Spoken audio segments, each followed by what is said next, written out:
بنت اسلم صاحبہ پوچھتی ہیں جو لڑکی یا لڑکا باپ ماں کو بتائے بغیر نکاح کرتا یا کرتی ہے تو اس کا نکاح ہو جاتا ہے یا نہیں ہوتا؟ میری بہن، میں اس بارے میں مستقل طور پہ کلپ ریکارڈ کر چکا ہوں۔ میں نے شروع میں کہا تھا کہ جو سوالات ہوتے ہیں اس پہ پہلے والے کلپ کو سن لیا جائے۔ انشاءاللہ تعالی یہ ڈسکرپشن میں اس کا لنک بھی دے دیں گے اور اس کی اسکرین شاٹ بھی لگ جائے گی، آپ اس کلپ کو سن لیں۔ مفتی عبدالواحد قریشی یوٹیوب پر میرا نام آپ سرچ کریں، اس کلپ کا تفصیلی جواب آپ کو وہاں موجود ہوگا، مل جائے گا۔ ایک سوال کو میں دوبارہ دہراتا رہوں تو اس کا فائدہ کوئی نہیں ہے۔ عبد الناصر صاحب شہراگ سے پوچھتے ہیں مفتی صاحب کیا والدین کی ہر بات ماننا ضروری ہے؟ عبد الناصر صاحب، ہر بات ماننے کا مطلب یہ ہے کہ خلاف شریعت بات جب تک وہ آپ کو نہ کہیں تب تک ہر بات ماننا ضروری ہے۔ سورۃ لقمان آیت نمبر 15، رب کریم نے ارشاد فرمایا وَإِن جَاهَدَاكَ عَلَىٰ أَن تُشْرِكَ بِي مَا لَيْسَ لَكَ بِهِ عِلْمٌ فَلَا تُطِعْهُمَا وَصَاحِبْهُمَا فِي الدُّنْيَا مَعْرُوفًا۔ اے میرے بندے، تجھے ماں باپ خلاف شریعت یعنی شرک وغیرہ کی بات کہہ دیں، شریعت کے خلاف بات کہہ دیں، یہ نہ ماننا،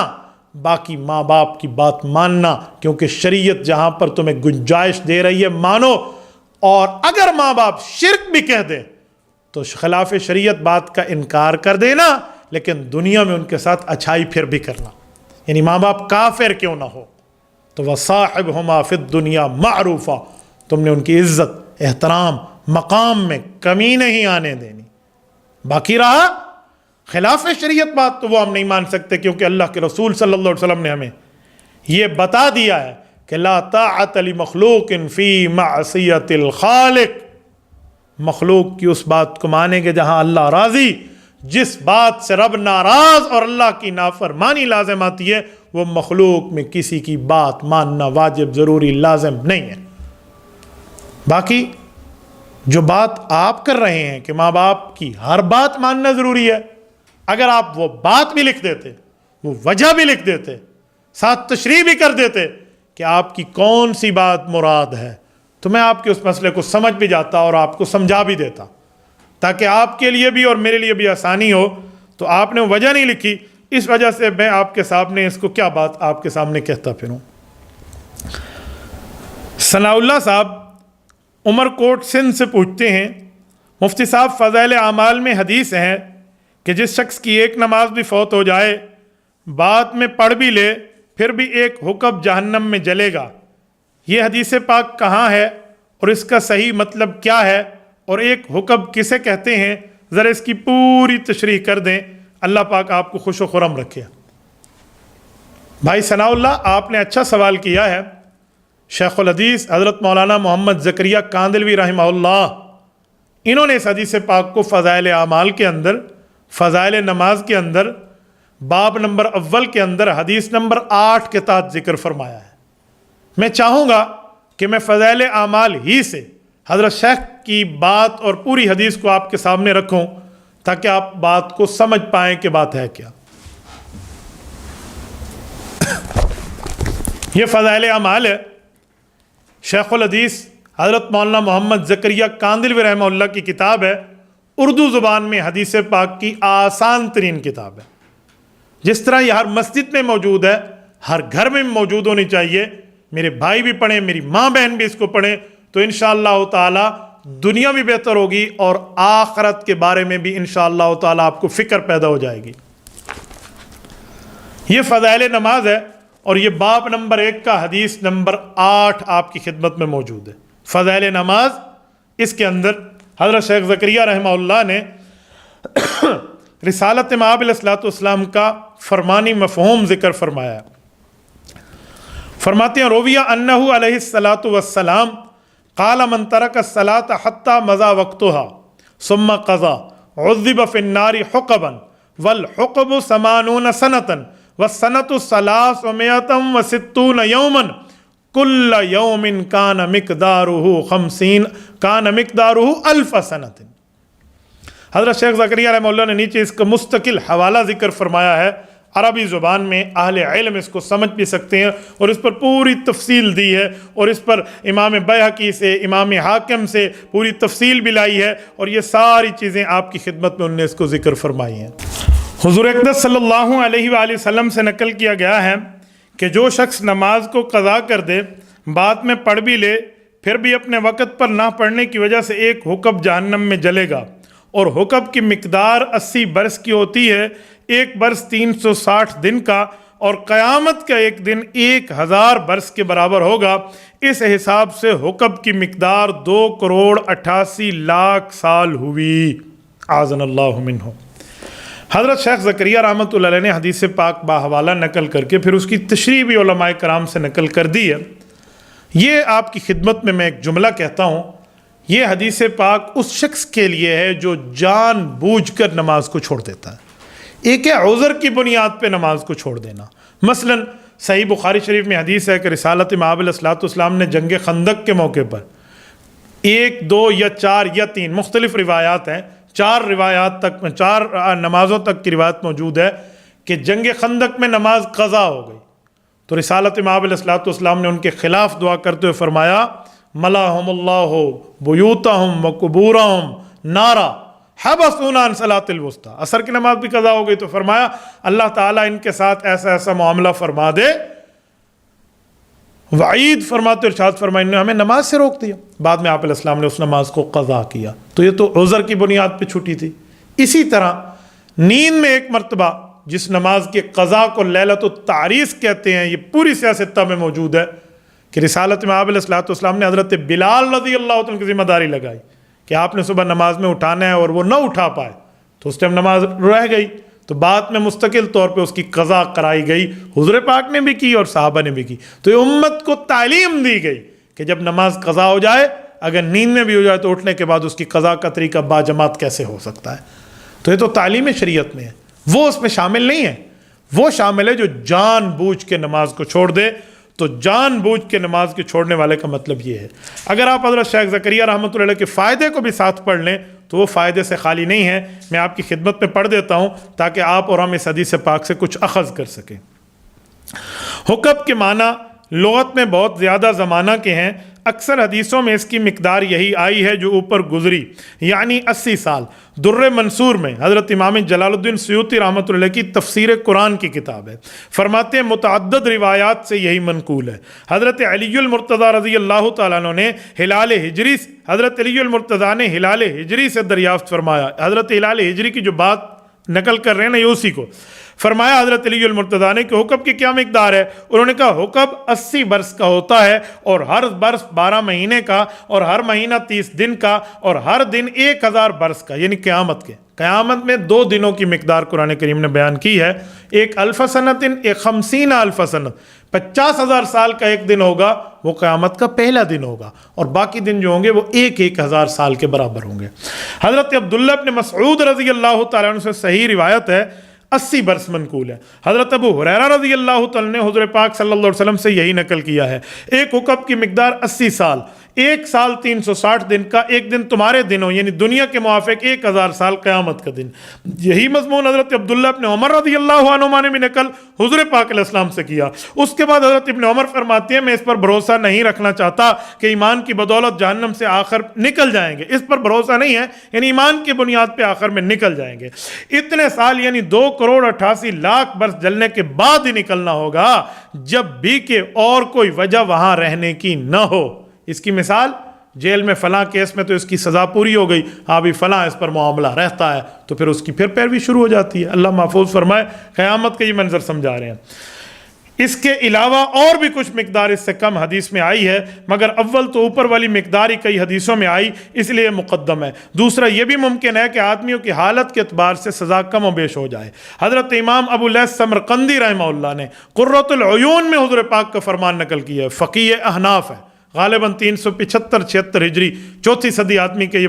4 صدی ہجری کے یہ بہت بڑے فقیہ عالم دین ہے، حضرت امام ابو لیث سمرقندی الحنفی رحمہ اللہ۔ وہ فرماتے ہیں حضور پاک علیہ السلام نے فرمایا جو شخص ایک فرض نماز جان بوجھ کر چھوڑ دے اس کا نام جہنم کے دروازے پہ لکھ دیا جاتا ہے، اس میں اس کو جانا ضروری ہے۔ حضرت ابن عباس رضی اللہ عنہما سے نقل کیا گیا ایک مرتبہ حضور پاک علیہ السلام نے ارشاد فرمایا کہ یہ کہو اے اللہ ہم میں کسی کو شقی محروم نہ کر، پھر فرمایا جانتے ہو شقی محروم کون ہے؟ صحابہ کرام رضی اللہ عنہم اجمعین کے سوال پر ارشاد فرمایا شقی محروم نماز کا چھوڑنے والا ہے، اس کا کوئی حصہ اسلام میں نہیں۔ ایک حدیث میں ہے کہ دیدہ دانستہ یعنی جان بوجھ کے بلا عذر نماز چھوڑنے والے کی طرف اللہ تعالیٰ قیامت میں التفات یعنی توجہ نہیں فرمائیں گے، عذاب علیم دکھ دینے والے عذاب میں اس کو رکھیں گے۔ ایک حدیث پاک سے نقل کیا گیا کہ 10 آدمیوں کے خاص طور پر عذاب ہوگا، ان میں نماز کا چھوڑنے والا بھی ہے، اس کے ہاتھ بندھے ہوں گے، فرشتے منہ اور اس کی پشت یعنی اس کی کمر پہ ضربیں لگا رہے ہوں گے،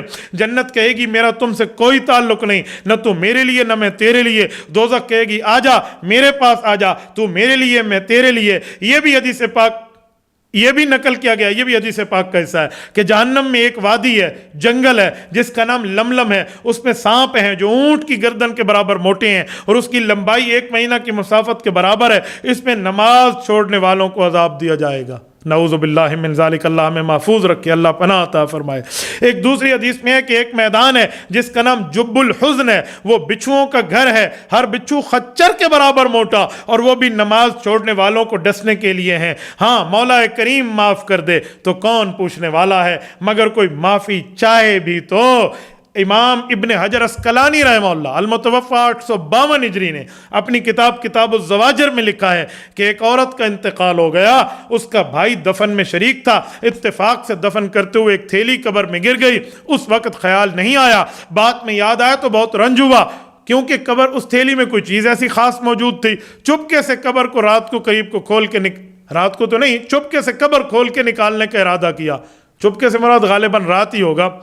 تو قبر کو کھولا تو وہ آگ کے شعلوں سے بھری ہوئی تھی، اور روتا ہوا والدہ کے پاس ماں کے پاس آیا اور حال بیان کیا، پوچھا کیا بات ہے؟ ماں نے بتایا وہ نماز میں سستی کرتی تھی اور قضا بھی کر دیتی تھی، اعاذنا اللہ منہا، اللہ پاک ہم محفوظ رکھے۔ اگر آپ اس حدیث پاک کی شرح کو دیکھ لیں تو انشاءاللہ تعالی حکم کی پوری مقدار آپ کو سمجھ آ جائے گی۔ محمد آصف قاضی انڈیا سے پوچھتے ہیں، کہتے ہیں استاد جی یہ بتا دیں حضرت ابوبکر صدیق رضی اللہ تعالیٰ عنہ کی وفات اسلامی مہینہ کے اعتبار سے کس مہینے میں اور کس دن میں ہوئی تھی؟ محمد آصف صاحب، حضرت ابوبکر صدیق رضی اللہ تعالیٰ عنہ کا دنیا سے انتقال جمادی الثانی سن 13 ہجری اور اس مہینے کی 22 تاریخ کو ہوئی ہے، 22 جمادی الثانی سن 13 ہجری کو ہوئی ہے، اور یہ اسلامی ترتیب کے اعتبار سے 5واں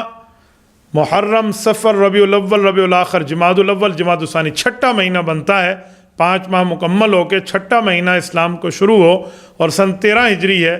اور 22 جمادی الثانی کو سیدنا ابوبکر صدیق افضل البشر بعد الانبیاء جانشین پیغمبر رضی اللہ تعالیٰ عنہ دنیا سے رخصت ہوئے ہیں۔ انیس شاکر صاحب پوچھتے ہیں مفتی صاحب کیا کھڑے ہو کر کنگھی کرنا یہ سنت رسول کے خلاف ہے؟ بھائی محمد انیس صاحب، کھڑے ہو کر کنگھی کرنے میں کوئی حرج نہیں ہے، میں نے کوئی صحیح حدیث پاک ایسی نہیں پڑھی جہاں پر کھڑے ہو کر کنگھی کرنا منع کیا گیا ہو، آپ کھڑے ہو کر کنگھی کر سکتے ہیں، کوئی نہیں مسئلہ، اس پر کوئی منع نہیں ہے۔ محمد تعظیم قریشی فرام پشاور، السلام علیکم، میرا آپ سے سوال ہے، میرے آپ سے 2 سوال ہیں، کرکٹ اور فٹ بال، ان دونوں کے بارے میں بتا دیں کہ کیا یہ کھیلنا جائز ہے یا نہیں ہے؟ قریش صاحب، کرکٹ اور فٹ بال کے بارے میں کوئی کھیلنے کو حرام نہیں کہتا، لیکن اس پہ اسلامی شرائط کی موجودگی کی بات ہوتی ہے کہ جو کوئی کھیل ہے اس کو کس شرط کے مطابق کھیلا جائے، اس میں اسلام کی کون کون سی شرائط کا لحاظ رکھا جائے۔ تو اس میں بہت آسان سی شرائط ہیں، میں چاہوں گا آپ کی خدمت میں فتاوی جات سے پڑھ کے یہ بات عرض کر دوں، کیونکہ میں نے اس میں مختلف فتاوی جات کو دیکھا بھی ہے، فتاوی جات دیے بھی ہیں، بتائے بھی ہیں، لیکن جو لفظ حضرت شہید ختم نبوت مولانا یوسف لدھیانوی رحمہ اللہ کے موجود ہیں نا، ان لفظوں میں ایک عجیب چاشنی ہے، وہ جواب بھی دیتے ہیں، اصلاح بھی کرتے ہیں اس میں، اور غلطیوں پر تنبیہ بھی کرتے ہیں۔ میں چاہوں گا میں آپ کی خدمت میں اسی حوالے کو پیش کیے دوں۔ یہ کتاب ہے آپ کے مسائل اور ان کا حل، یہ جلد نمبر 8 ہے، آپ کے مسائل اور ان کا حل، شہید ختم نبوت حضرت مولانا یوسف لدھیانوی رحمہ اللہ، جامعۃ علوم الاسلامیہ علامہ بن نوری ٹاؤن کراچی، یہ وہ تحریر فرما رہے ہیں۔ ان کا سوال و جواب کا ایک سلسلہ ہوتا تھا، آپ کے مسائل ان کا حل۔ جنگ اخبار میں لوگ سوال لکھتے، حضرت ان کو جوابات دیا کرتے تھے۔ یہ سلسلہ بعد میں جو چھپ گیا وہ عام طور پہ عام سی جلدیں بنی، لیکن رب کریم رحمت نازل فرمائے، حضرت مولانا سعید احمد جلال پوری رحمہ اللہ، شہید رحمہ اللہ کی قبر مبارک پہ، جو حضرت کے خلیفہ مجاز بھی ہیں، حضرت کے بہت قریبی رفیق بھی ہیں، انہوں نے اس کتاب کو 4 چاند لگا دی اپنی پوری ٹیم کے ساتھ مل کے۔ اس کو تخریج شدہ ایڈیشن بنایا کہ جو فتویٰ ہوتا اس کے نیچے یہ نمبر دے کر حوالہ جات کی ترتیب پر یہ پورے کا پورا آپ کی خدمت میں ایک انسائکلوپیڈیا 8 جلدوں میں موجودہ دور میں اردو زبان کی گویا فتاوی عالمگیری بنا کے آپ کی خدمت میں رکھ دیا ہے۔ حضرت سے بھی یہ سوال ہوا تھا کہ ہم نوجوان کرکٹ کھیلتے ہیں اور کرکٹ میں اتنے محو ہو گئے ہیں کہ اور کوئی خیال ہی نہیں ہے، تو اس بارے میں حضرت نے کھیل کی شرائط پر 3 شرطوں پہ تفصیلی بات کی تھی، آپ اس کو سن لیں۔ آپ کے مسائل ان کا حل، جلد نمبر 8 صفحہ نمبر 407 ہے۔ ارشاد فرماتے ہیں کھیل کے جواز کے لیے 3 شرطیں ہیں، یعنی کھیل کے جائز ہونے کے لیے 3 شرطیں ہیں۔ ایک یہ ہے کہ کھیل سے محض ورزش یا تفریح خود اس کی مستقل طور پہ نہ بنایا جائے، یعنی ورزش مراد ہو، میرا جسمانی طور پہ ورزش ہو جائے گی، مجھے تفریح ملے گی، میرا دل و دماغ کچھ تگڑا ہو جائے گا۔ نمبر 2، وہ کھیل بذات خود جائز بھی ہو، ناجائز کھیل نہیں جو حرام ہے، شریعت کے اندر منع ہے، اور اس کھیل میں کسی قسم کی کوئی ناجائز بات نہ ہو۔ تیسری شرط، اس سے شرعی فرائض میں کوتاہی یا غفلت نہ ہو، یعنی نماز کے ٹائم پہ بھی آپ کھیلتے رہیں، آپ کو نماز کی بھی کوئی پرواہ نہیں، اذان آتی گئی، نماز ہوتی گئی اور آپ کھیل میں بیٹھے ہوئے ہیں، یہ چیز نہ ہو۔ اس معیار کو سامنے رکھ کے کھیلا جا سکتا ہے۔ تو یہ 3 شرطیں ہیں، اور آگے حضرت نے جو تنبیہ فرمائی ہے نا، میں چاہوں گا وہ بھی آپ کی خدمت میں سنا دوں۔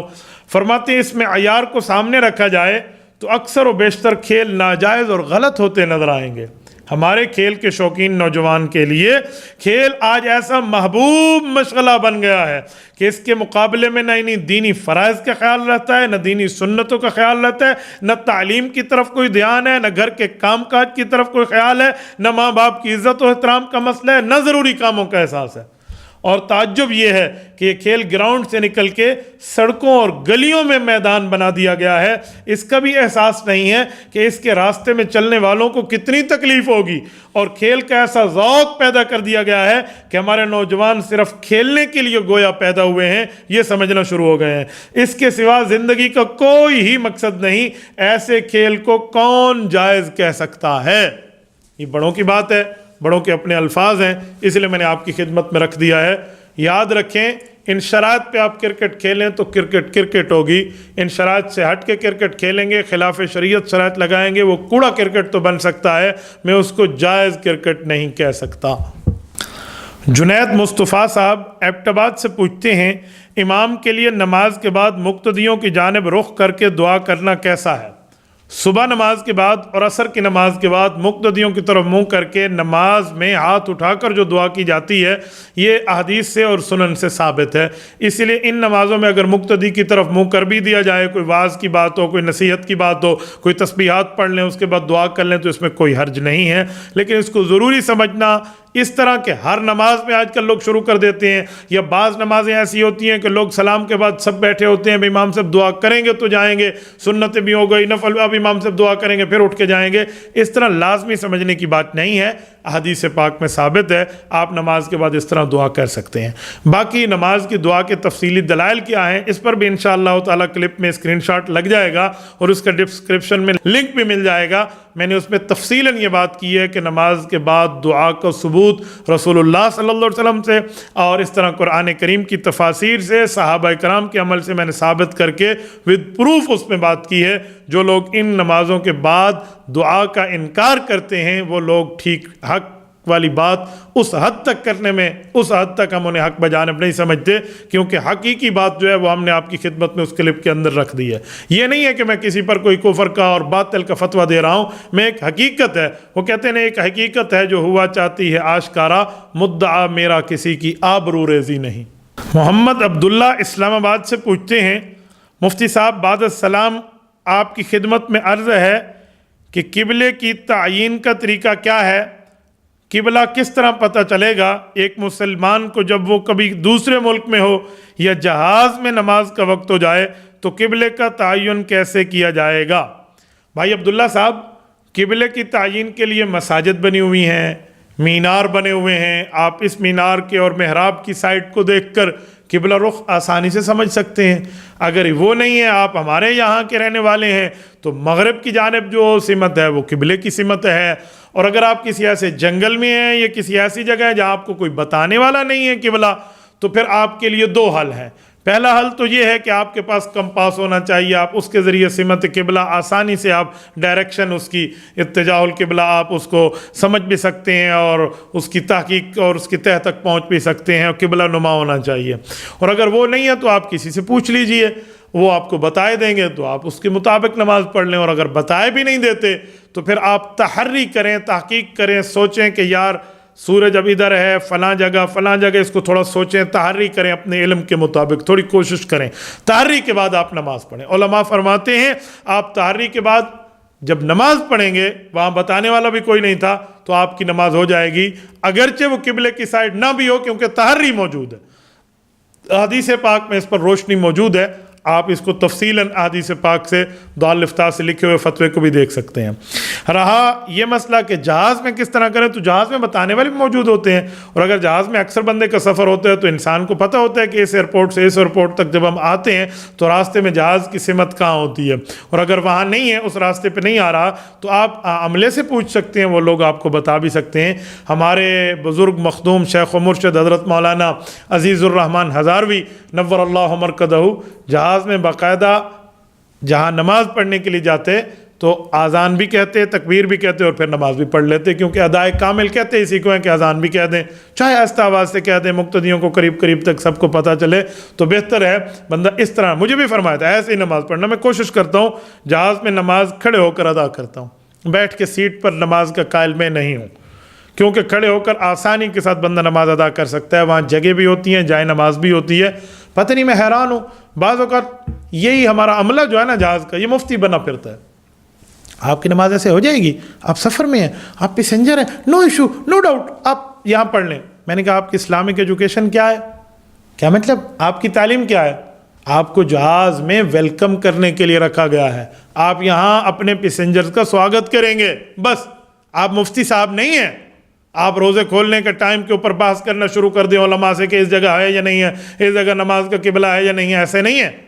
یقین مانیے میں تو حیران ہوں، یہ کہتے ہیں جی اٹھ گئے نا اتنے بندے، 4-5 بندے، تو وہ جہاز کا بیلنس ہل سکتا ہے، ان بیلنس ہو سکتا۔ میں کہتا ہوں خدا کے بندے، یہ سعودیہ کے بھی جو جہاز ہے نا، السعودیہ والے جہازوں میں نماز کے لیے جگہ موجود ہے،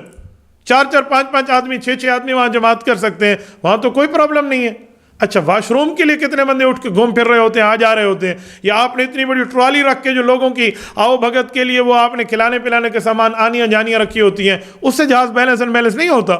صرف نماز سے ہی ہوتا ہے۔ یار اکا دکا بندہ اگر اٹھ کے جائے گا نماز کے لیے، پھر وہ آ جائے گا اپنے سیٹ پہ بیٹھے باقی جائے، تو اس پہ کوئی پرابلم نہیں ہے۔ نماز کھڑے ہو کر آپ وہاں ادا کریں اگر آپ کو قدرت ہے اور اللہ تعالیٰ نے آپ کو صحت عطا فرمائی ہے۔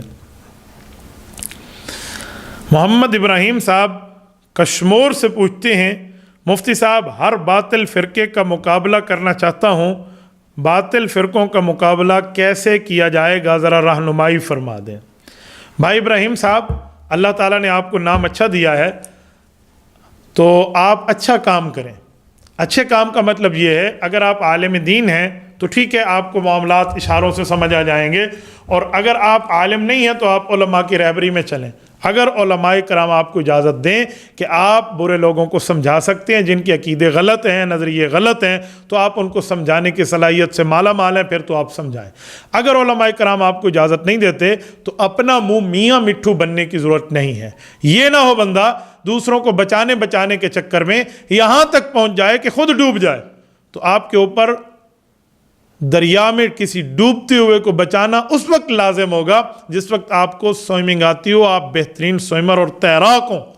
یہ نہ ہو آپ دوسرے کو بچانے کے چکر میں اپنا من کھو بیٹھیں، باقی آپ توحید و سنت کے معاملے میں، تقلید و اتباع کے معاملے میں، ناموس صحابہ کے معاملے میں، عظمت اہل بیت کے معاملے میں، توحید و رسالت کے ساتھ ختم نبوت کے معاملات میں، اس طرح باقی مسائل نماز، مسنون نماز کے معاملات میں خود سمجھیے، علماء کے پاس آئیے، کورسز کیجئے، ختم نبوت کورس کیجئے، عظمت ناموس صحابہ کورس کیجئے، عظمت اہل بیت کورس کیجئے، عظمت فقہا کورس کیجئے، تقلید و اتباع کورس کیجئے، توحید و سنت کورس کیجئے۔ یہ سارے کورسز میں آپ آئیے، انشاءاللہ تعالی آپ کی تیاری بھی کرائی جائے گی اور آپ کو سمجھانے کا انداز بتایا جائے گا۔ صرف یہ اس لائیو سیشن میں سوال پوچھ کے میں آپ کو کس حد تک پڑھا سکتا ہوں، بتا سکتا ہوں، میں تو یہاں آپ کو صرف اشارے دے سکتا ہوں، آپ اس ترتیب پہ عمل کر سکتے ہیں۔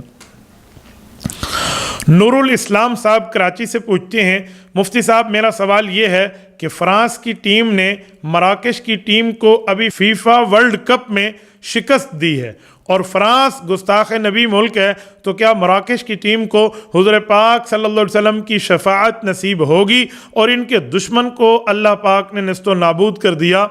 میرے بھائی، کھیل کی بات کو کھیل کی حد تک رکھیں، اس کو اس معاملے میں نہ لے کر آئیں، کہیں اس معاملے میں کہیں آگے سے آگے کوئی جو ہے نا معاملات کہیں سے بڑھ کے لوگ کہاں کے کہاں معاملہ پہنچا دیتے ہیں۔ تو کھیل کھیل ہوتی ہے، کیا ٹیمیں اس لیے کھیلتی ہیں کہ اس ملک کا نظریہ یہ ہے؟ ایسی کوئی بات نہیں ہے، کھیل کے میدان ہوتے ہیں تو کھیل کے میدان کے اپنے اصول ہیں۔ آپ اس کو شریعت کی روشنی میں کہتے ہیں اس نے کھیل میں اتنے گول کر لیے تو حضور پاک علیہ الصلوۃ والسلام کی شفاعت نصیب ہو گئی۔ نیت کے معاملے اللہ جانتا ہے، باقی معاملات اللہ تعالیٰ جانتا ہے۔ یہ نہیں ہے کہ اس صرف کھیل کی بنیاد پہ ہم کسی کی بخشش اور کسی کی جو ہے نا کیا کہتے ہیں وہ گستاخی کے معاملات ڈال دیں۔ سمجھا کریں، ایک قلعہ ہے، ایک بندے نے گاڑ دیا ہے زمین میں، کوئی بندہ آئے گا جانور کو یہاں باندھے گا، اس نے کہا مجھے اجر ملا۔ ایک دوسرا بندہ آیا، اس نے قلعہ نکال لیا، اکھیڑ لیا وہاں سے، انہوں نے کہا کیوں؟ کوئی راستے میں جائے گا، اس کو ٹھڈا لگے گا، تکلیف لگے گی، چوٹ آئے گی، تو لہٰذا اس کو اپنی نیت کا معاملہ ہے۔ نیت کے معاملات اللہ تعالیٰ جانتا ہے، آپ اس کو کفر اسلام کا معیار قرار نہیں دے سکتے۔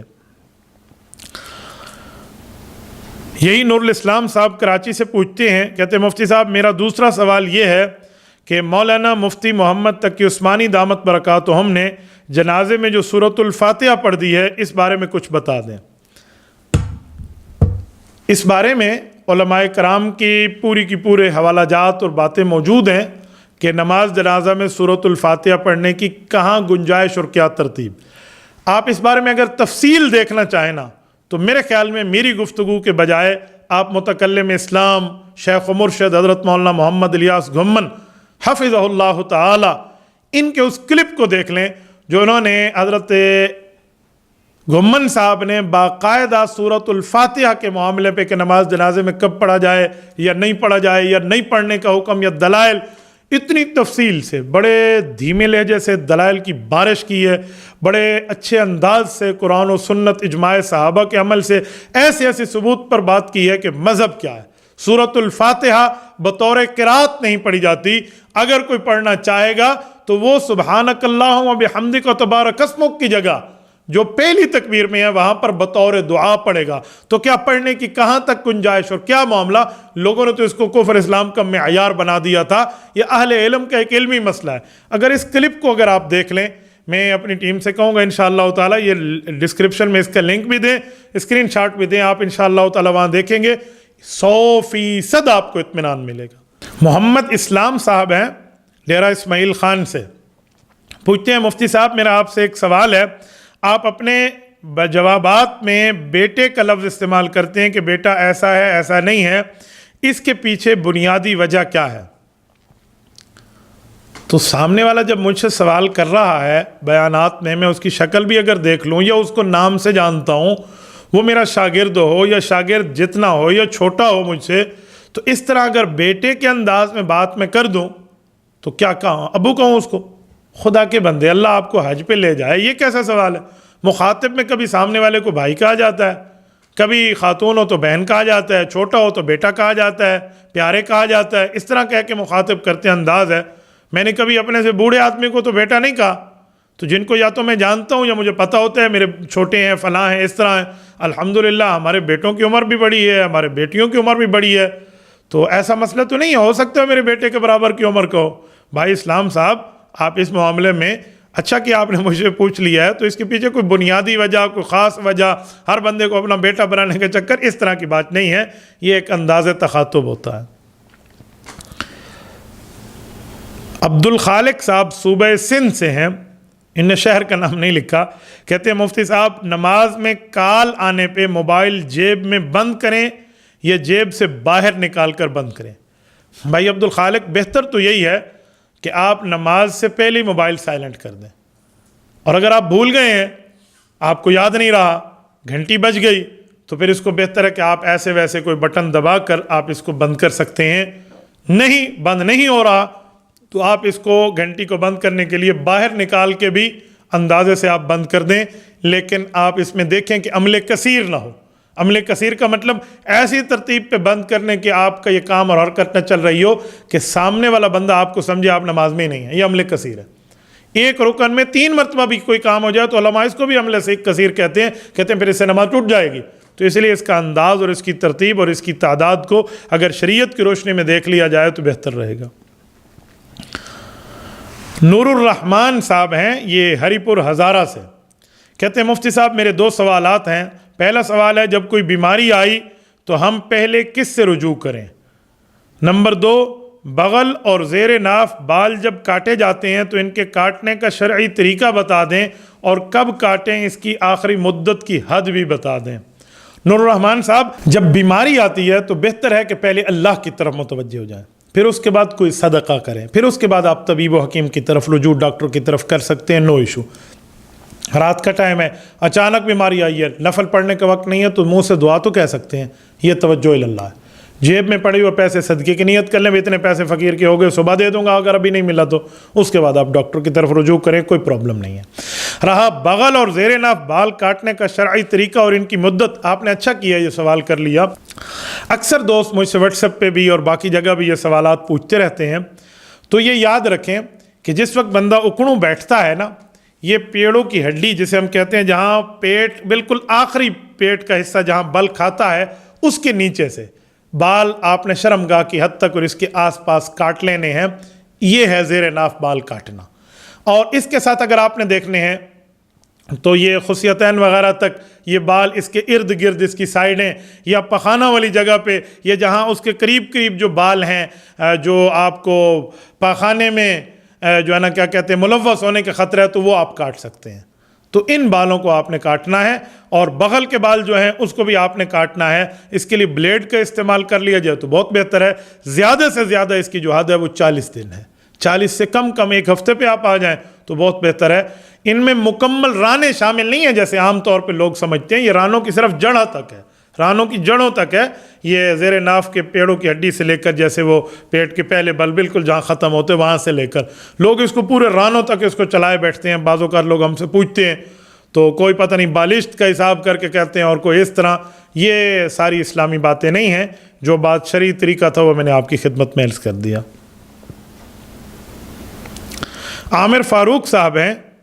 یہ پوچھتے ہیں مولانا صاحب اگر شادی والے دن ساس یا سسر اپنے ہونے والے داماد کو سونے کی انگوٹھی پہنانے کی ضد کر دے تو کیا کیا جائے، پہنا جائے یا نہ پہنا جائے؟ بھائی عامر فاروق صاحب، سونا مرد کے لیے حرام ہے، مرد نہیں پہن سکتا، اللہ کے رسول نے منع کیا، آپ اس کو نہیں پہن سکتے، شوقیہ طور پہ یہ جان بوجھ کے آپ نہیں پہن سکتے۔ وہ آپ کے ماں باپ کی جگہ آپ کی ساس اور سسر، پہلے تو پیار سے سمجھائیں، نہیں مانتے ہو کہتے پہن لو، یوں انگلی میں انہوں نے ڈالا اور یوں آپ نے نکال کے انہوں نے کہا جزاکم اللہ، اپنے ہاتھ میں رکھ لیں، جیب میں رکھ لیں، بھئی میں نے آپ کا دیا وہ ہدیہ قبول کر لیا، اب آپ کے کہنے پہ میں اس کو پہن بھی لوں تو یہ چیز ٹھیک نہیں ہے۔ کل وہ آپ کو کہہ دیں آپ داڑھی منڈا لیں تو آپ منڈا لیں گے، کل وہ آپ کو لڑکی کے کپڑے دے کے کہیں چلو بھیا آپ عورتوں والے کپڑے پہن لیں تو آپ پہن لیں گے۔ تو بھائی جہاں شریعت کی مخالفت آئے، دین کی مخالفت آئے، اللہ کے رسول کی مخالفت آئے، تو وہاں یہ قانون ہے کہ لا طاعت لمخلوق فی معصیت الخالق، اللہ رسول کی نافرمانی میں مخلوق کی بات کی اطاعت کی گنجائش نہیں ہے۔ محمد ادریس صاحب تحصیل بھلوال ضلع سرگودا سے پوچھتے ہیں،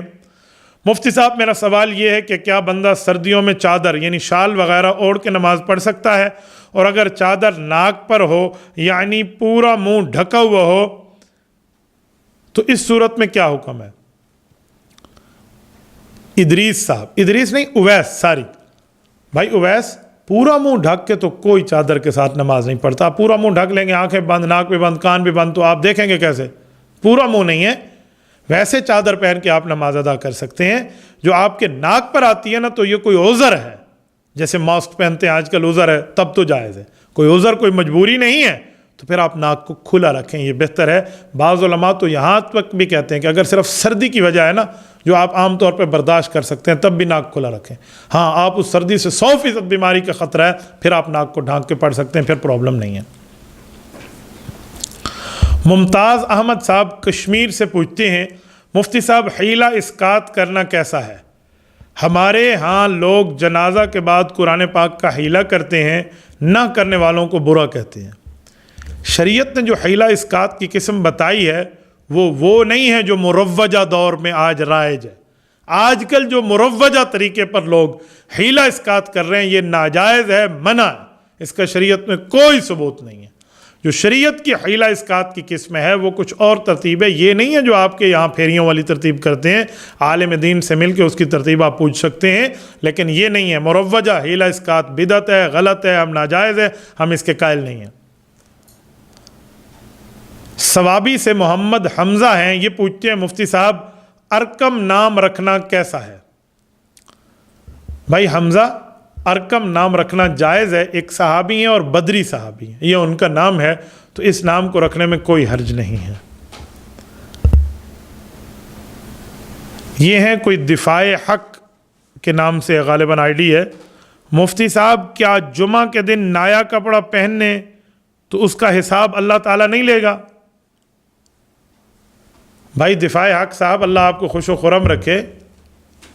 جمعہ کے دن نایا کپڑا پہننا تو ثابت ہے، حدیث پاک میں بندے کے پاس میسر ہو تو پہن لیں، لیکن اس نئے کپڑے کا اللہ حساب نہیں لیں گے۔ میں نے شریعت اسلامیہ میں ایسی کوئی روایت کہیں نہیں پڑھی، جب میں نے پڑھی نہیں ہے تو میں اس کو کیسے ویریفائڈ کر سکتا ہوں؟ اسی لیے نیا کپڑا پہنے، حضور پاک علیہ الصلوۃ والسلام نیا کپڑا ہوتا تو پہن لیتے، نیا کپڑا پہنے، اللہ کو شکر ادا کریں، دعا پڑھیں، الحمدللہ الذی کسانی والی دعا پڑھ لیں جو نیا کپڑا پہننے کے لیے ہے، اللہ کو شکر ادا کریں۔ لیکن یہ ہے کہ اس کا حساب نہیں ہوگا تو یہ بات محل نظر ہے، ایسا ثبوت کہیں بھی نہیں ہے۔